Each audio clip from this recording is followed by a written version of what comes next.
तुझे पहले ही बोला था ना, छुट्टा नहीं है, माफ कर नूनू। तुझे कैसे पता चला?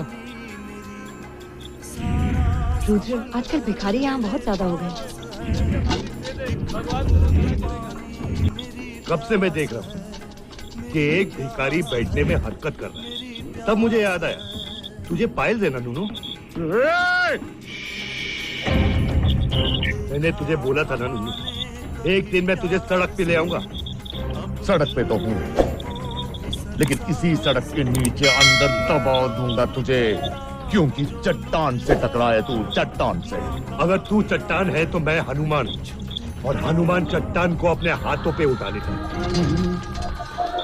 तो पहले इनका जवाब दे। पहले मुझे जवाब दे। पीछे जाओ, पीछे जाओ, पीछे जाओ।